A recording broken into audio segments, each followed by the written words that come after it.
Hi, welcome to Robit Devs, the series where I give you a behind-the-scenes look at development on Treasure Adventure World, our upcoming Metroidvania game.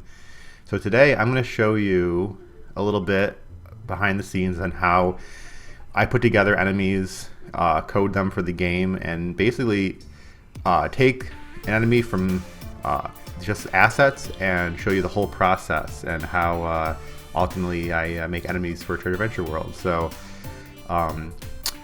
I'm going to try something a little different today. I'll get to that in a minute, but first let me show you what I've already done and sort of set things up. So as you can see on screen here, this is going to be our enemy. This is actually, he's kind of a new design. We didn't have a guard dog, like robot guard dog like him in Treasure Adventure game, but we decided to change one of the other enemies and turn him into a dog, and you might know who this, you'll see later. Exactly. If you play the original game, you'll see what we're doing here. So, but yeah, so he's a guard dog. This thing on his head here you see is basically a big searchlight. He's sort of like going to be like patrolling dark areas, and you'll have to avoid him. So first, let's look at how Christine, our artist, has split him up for us. Because this is how she will usually send me a new enemy. So let's turn off everything but his head. So his head is made up of ears, a lower jaw, and an upper jaw, or his face. Okay, so we can do things like easily make his mouth open and close, or whatever, like that. Make his ears move, etc. Then we've got his front leg, which gets duplicated for the back portion, and that's got a foot or a claw, lower and upper pieces. Same thing with the hind leg, right? And then the body, and has a separate tail piece, so you can animate that separately. Okay, so that's how we've broken up the enemy into pieces, and what that ends up looking like is you can see over here on the right, those are all the pieces that we're going to be using in the game. So this is Construct. This is the program I'm using to develop Treasure Adventure World, and yeah, so I'm going to show you more of this process in a minute. But first, I also want to show you something else I do before I get started, and that's usually just write some notes.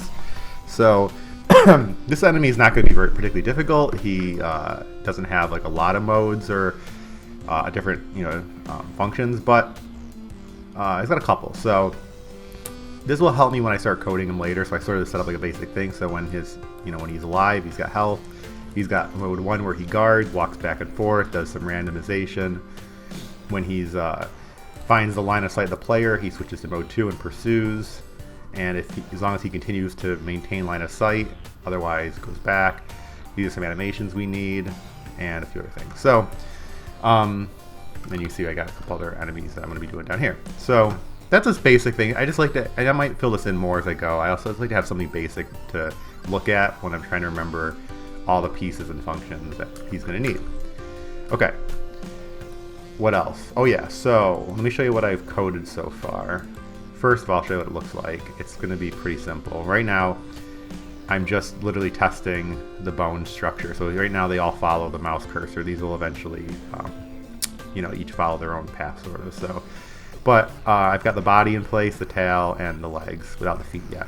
So you can see how they use an inverse kinematics system to move. So, and here's the code so far. It looks more complicated than it is. This whole section just spawns stuff. I'm actually switching to sort of Python code because it runs a little better for me. So this stuff is just for spawning the animations, and then this is the only code that actually does anything so far. All this does is it picks the various pieces that it needs. It runs through a loop, checks them, and then it does inverse kinematics function that basically allows me to choose two bones, how far apart they are, what kind of bend they have, and whether it's what is it, like what kind of angle, whether it bends in or out. And then because you can see actually they're different. The front leg bends inward and the back leg bends outward, which I think is kind of how dogs are. It's not perfect. Dogs' legs aren't quite like this, but it's a robot dog, so it's okay. Anyway, I've been rambling. What I wanted, okay, so let me talk about what I want to do next. So the rest of this video is going to be time lapse. I'm going to record the rest of the entire process of me working on the enemy from here to this point where I am now to finish with him in the game. I'm going to record the whole thing with time lapse, and then I'm going to go back and talk over that and give you a little bit of a explanation of what I'm doing along the way. So that way I can show you the whole process in a few minutes, but still explain, what I'm doing, so you're not completely in the dark. And that's the plan. So hopefully you'll stay tuned and watch that, and I'll see you on the other side. All right, I'm back.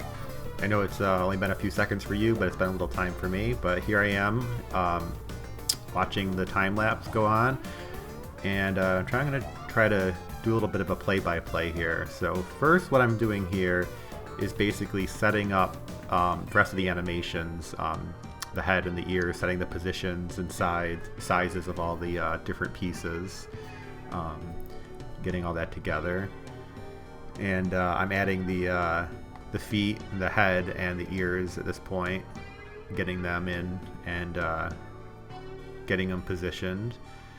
And I think it's around this point I realized that I really had some of the I needed to rotate some of the sprites to make things a little easier for myself.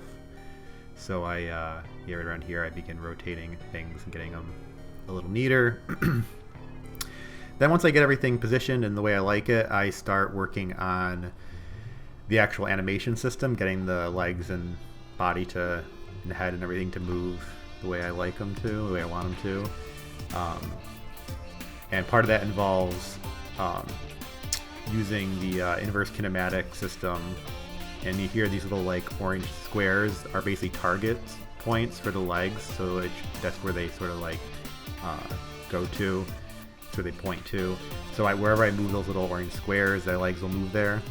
So at this point, actually, I'm starting to explore that and figure out how I want to make the legs move. And I start by, I think coming up here, I look at an old example that I used before to see how that was done. And I try doing that, but ultimately what I'm doing is moving those orange boxes around as an oblate spheroid, like a circuit, kind of like a circular pattern, and then clamp the feet to the ground so they don't go beyond that. So it sort of moves in a half circle, which you'll see when I get done with this.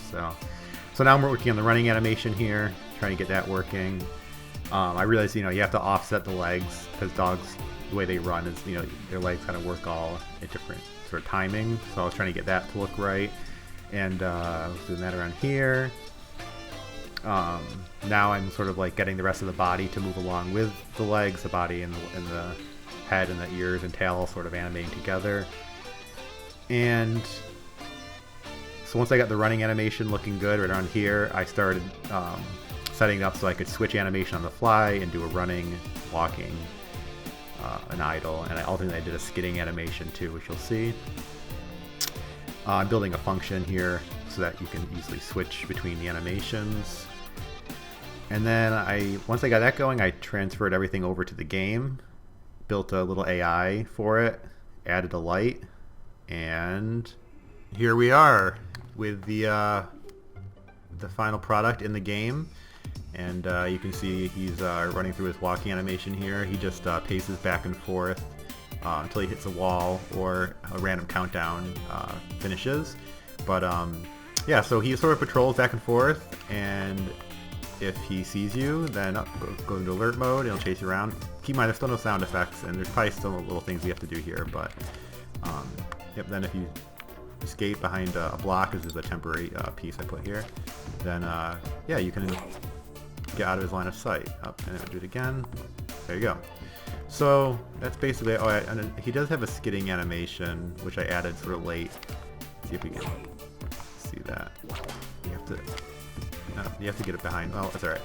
And down here we just have a couple more, just to see how they sort of work together. They're pretty definitely formidable when there's two of them. So, but yeah. So overall, I'm pretty happy with how these turned out. I'm going to do more of these videos when I have more interesting things to show. But until next time, thanks for watching, and I'll see you then. Bye. Oh, and so here's a different part of the track too. Oh, okay. Here's like a. I guess I was gonna call it a half pipe, but it's really a full pipe. Woo! Oh, and now we're just going. I don't know what we're doing now. What's happening? I don't know. Oh, okay. All right. And this. Oh, here we go. That's what I'm talking about. Wacky physics. We broke it. We broke the game.